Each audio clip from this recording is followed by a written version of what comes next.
Hello and welcome to the Business Standard Morning Show. I am Ruchika Chakravanshi. It is 13th of September 2023 and here are the questions we will be answering today. How big a deal is the India-Middle East-Europe corridor? Is Novak Djokovic indeed the GOAT? Is India ready for the T+1 hour settlement cycle? And what is Paytm Soundbox? On the sidelines of the G20 summit came the announcement of what was hailed as a big deal by the US President Joe Biden. The India-Middle East-Europe Economic Corridor is also being billed as a challenge to China's Belt and Road Initiative. So what does this deal mean for India and for other stakeholders, and how feasible is this project? Kasturi Akhil and Tariq Ahmed find out.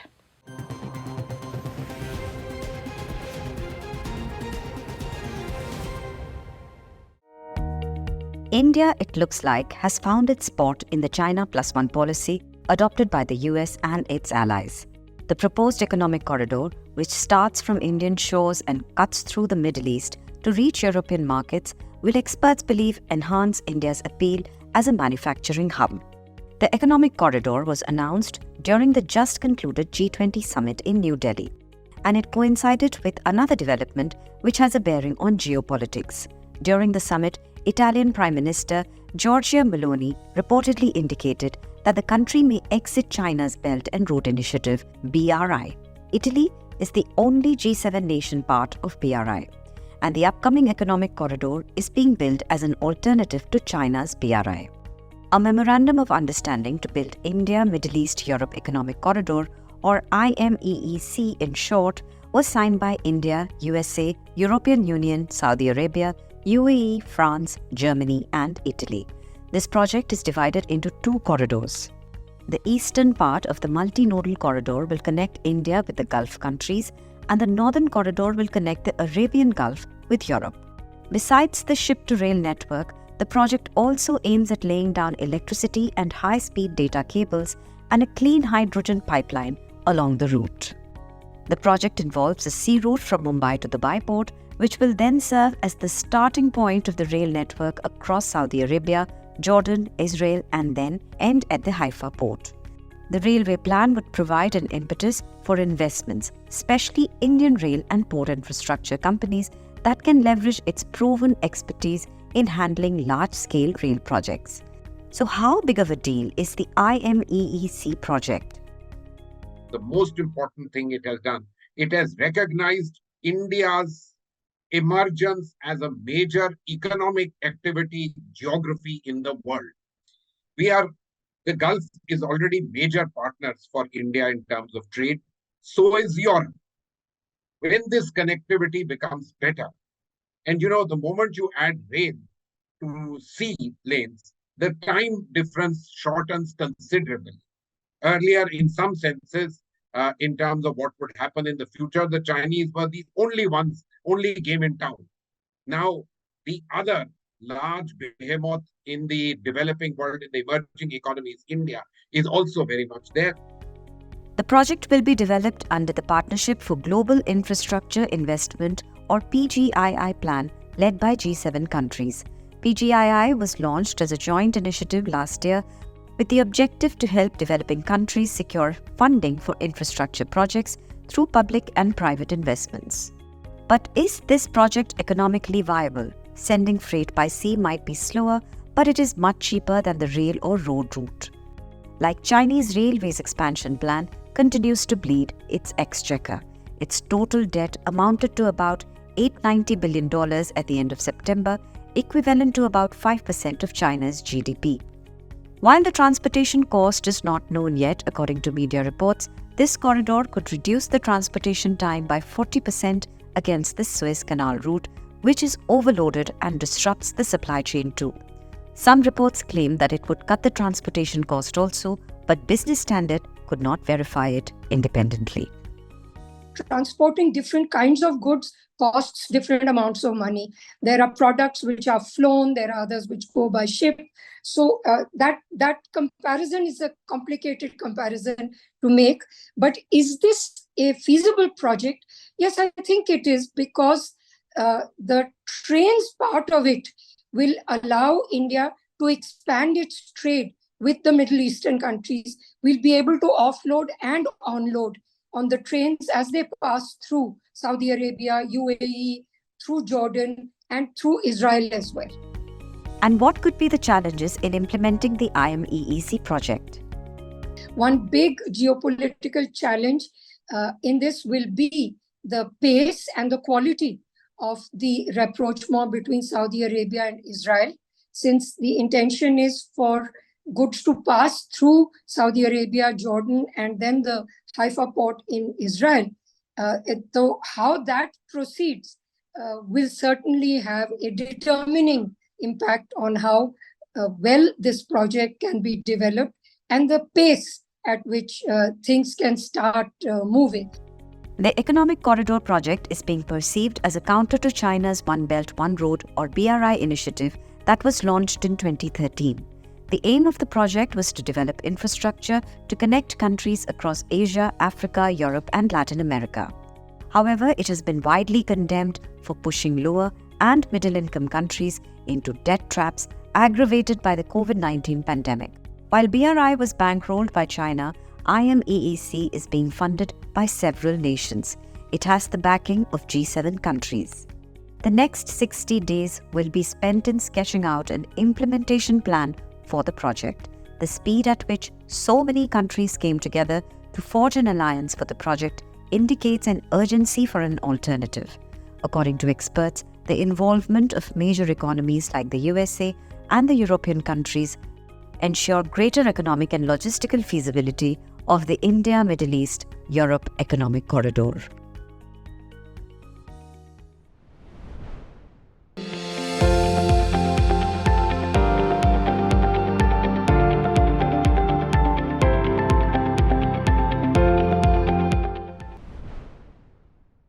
The conflict between the West and Russia played out in a different way on a tennis court this week, and the result found its way in the annals of tennis history.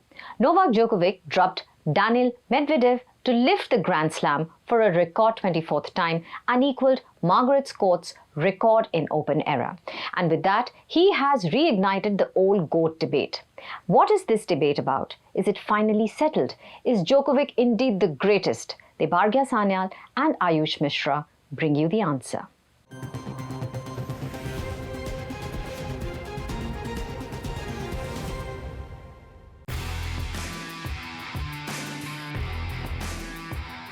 Novak Djokovic clinched his fourth US Open men's singles title, defeating Daniil Medvedev in the final at the Flushing Meadows in New York on Sunday. With that, the 36-year-old became the oldest US Open men's singles champion in history. He also equaled Margaret Court's record of 24 Grand Slams in the Open era.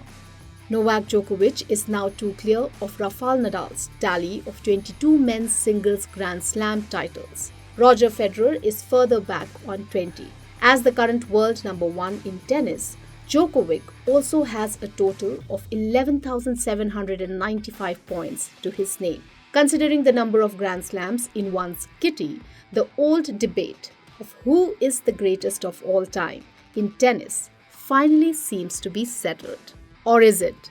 Let's have a look. The determining factors for the GOAT in tennis are consistency and longevity. Djokovic's ability to maintain his position as one of the world's top players for an extended period of time is a testament to his physical and mental resilience. He has held the world number one rank for numerous weeks, demonstrating his dominance and adaptability across different tennis seasons and conditions. Point to the Joker. Also noteworthy is Djokovic's head-to-head records against his closest rivals. He has a favourable record against Roger Federer and Rafael Nadal, two Grand Slam winners often mentioned in the GOAT conversation. The Joker has faced Rafa 59 times, including all 4 major championship finals, with Djokovic leading 30-29 overall. Djokovic leads 15-13 in finals of all levels, while Nadal leads 11-7 at the majors, including 5-4 in major finals. Likewise, Djokovic and Federer faced each other 50 times. Djokovic led the head-to-head record by 27-23, including 13-6 in finals. They played 17 matches at major championships, with Djokovic leading 11-6, 5 of which were in finals and a record 11 in the semi-finals. Djokovic is the only player to defeat Federer at all 4 majors, and likewise, Federer is the only player to defeat Djokovic at each one. And so, the Serb stands strong on this ground as well. Experts, however, point out that while this may prove that Djokovic is the greatest of his time, it's still a stretch to call him a GOAT. To be honest, it's really tough to name someone the GOAT, greatest of all time. I think we should, in some ways, make it a little bit more meaningful and change the name from GOAT to GOT, greatest of their time. In sheer numbers, of course, Djokovic leads the pack. But has he been as dominant as maybe a Federer was, or maybe as some of the other greats in the game was? Rod Laver was. Rod Laver won 2 calendar Grand Slam. None of the top 3, as you might say, have ever done. We could argue that the greats Pete Sampras could never win French Open because French Open was a surface that just didn't suit his game style. And now with the way in the last 8-10 years, the way the tennis surfaces have evolved, they all pretty much play very similar. The grass is not fast anymore. So there are a lot of factors which have changed in the game. Every era has had their own challenges. So to compare someone who was playing in the 1960s to someone who's playing today in 2023, I think that's kind of unfair. There is also the question of including women tennis greats in the GOAT debate. If I truly had to say who the GOAT of tennis is, I would still rank Serena Williams way ahead of any other tennis player. Man, woman, she's way ahead of everyone else just because of the challenges she's encountered. And if you want to go by pure numbers, then let's throw in some doubles titles also into the mix. And then let's see who can come close to Serena. Coco Gauff won the women's US Open. She credited Serena for inspiring her career. Naomi Osaka has won the US Open. She's credited Serena for inspiring her career. Another American, Sloane Stephens, has won the US Open. These are 3 young Black American women who would have probably never picked up a tennis racket if it wasn't for Serena Williams. It just boils down to who has created more change using the platform of tennis, not just winning the titles and then going home. Experts, however, point out that the lasting impact a player has on the sport after they have left is the true measure of greatness. I think what we should really do is really take a closer look at how each of these athletes have impacted the game. I mean, don't forget, Federer was extremely dominant, in the early 2000s. I mean, the number of tournaments he was winning and the way that he was winning them was quite spectacular. And we see Djokovic doing a little bit of that now. Nadal has dominated clay like no one else has done in history. And, on the other side, Serena Williams getting to the number of Grand Slams she has. So now we have to see whether Djokovic, how he leaves the sport when he does. What impact does it have? Does tennis go through a bit of a slump or it stays as high as it is? The numbers sure speak for Djokovic, but tennis enthusiasts believe instead of debating on the greatest of all time, each champion should be celebrated for his or her skills and what one brings to the game as an individual. After the tennis court, let us shift our focus to India's financial markets, which are also seeing a history in the making. Markets regulator SEBI has proposed to implement T+1 hour settlement cycle from March 2024 to settle trades in an hour of the transaction. So what are the advantages of the proposed move, and is India ready to take the lead at having the shortest settlement cycle in the world? Nikita Vashisht and Puneet Vadhva explore in our next report.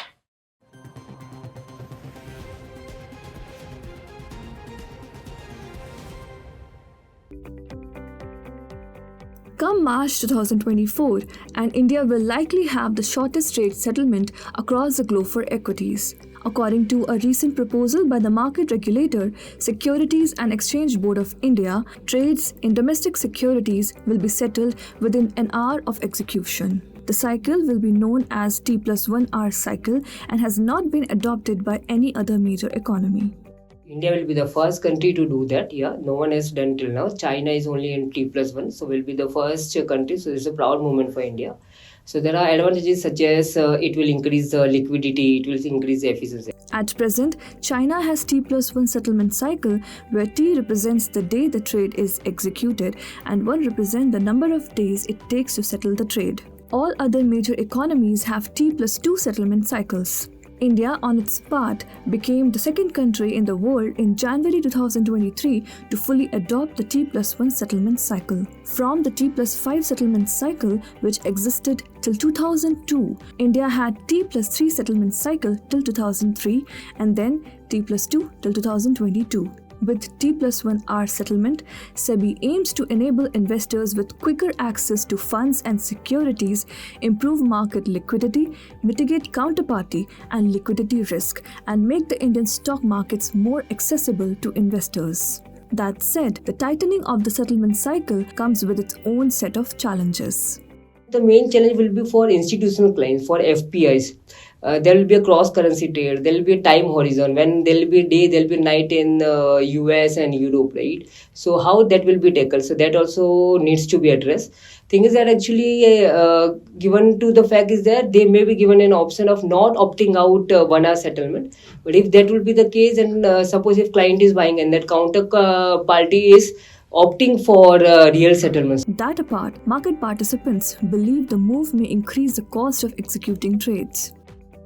The front office and the back office today, they don't interact with each other during market hours. There is an architecture level change or the workflow level change where either the back office needs to be upgraded to handle real-time transactions, or the front office should be able to interact with the depositories to settle at every hour. The second challenge is about the speed of processing, which will require some infrastructure upgrade. According to Krishna, the transition may be easy for brokers if depositories provide a single interface like UPI, which the front office can use to settle trades within the stipulated time. Nonetheless, analysts believe the upsides outweigh the downside, backed by rapid bank transfers, superior bandwidth, and the predominance of app-based trading. Today, on September 13, investors will react to the domestic retail inflation and industrial production data released after market hours on Tuesday. Besides, they will await the US's retail inflation data for August due later tonight.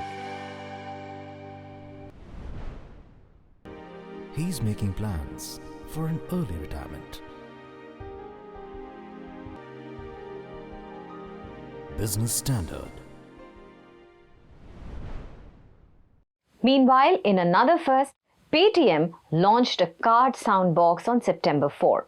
It allows card transactions along with UPI transactions. Tariq Ahmed has more on it.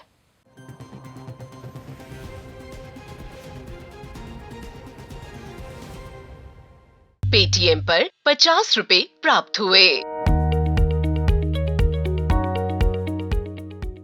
The demonetization of all 500 and 1000 rupees banknotes in 2016 accelerated adoption of mobile-based digital transactions in India. Contactless Digital Payments Framework, Unified Payments Interface or UPI crossed 10 billion monthly transactions mark in August. Digital payment apps like Paytm, Google Pay and PhonePe were the main platforms facilitating UPI. Now there are more than 300 million UPI users in India and the ease of use has helped its large-scale adoption. The widespread adoption of UPI apps gave rise to the soundboxes that allowed the merchant to hear confirmation of the transaction through an announcement in both English and regional languages. Soundbox is a simple device with a speaker and QR display. It was reported that there were 10 million such sound boxes in India and most of them, around 85%, were provided by Paytm. On September 4, Paytm launched an updated product called Card Soundbox. The new Card Soundbox has a card tapping feature that allows debit and credit card transactions up to 5,000 rupees along with the existing digital transactions. Also, the 4-watt speaker will keep the merchant entertained with a battery capacity of up to 5 days in a single charging. The new Paytm Card Soundboxes can accept both domestic and international debit and credit cards. Also, the announcements will be available in 11 regional languages, which can be selected through the Paytm app. Another important feature is the LCD display, which shows the notifications. This makes the new device more reliable as there is a visual and audio confirmation of the transactions. Currently, Paytm has made the Card Soundbox available at a price of 999 rupees. Paytm, who is a pioneer in UPI-based innovation, has claimed that India will see 30 to 50 million soundboxes coming into the market in the next 5 years.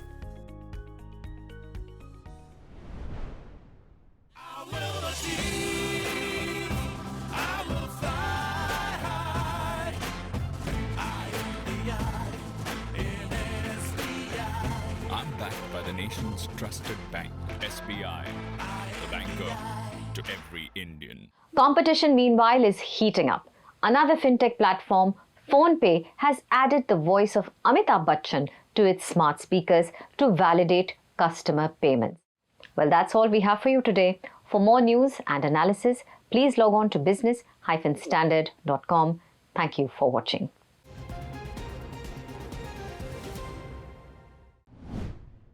If you like this video, share it and subscribe to Business Standard. For more news, views and insights, log on to www.business-standard.com. Do also follow us on YouTube, Twitter, Facebook, Instagram, Telegram and LinkedIn.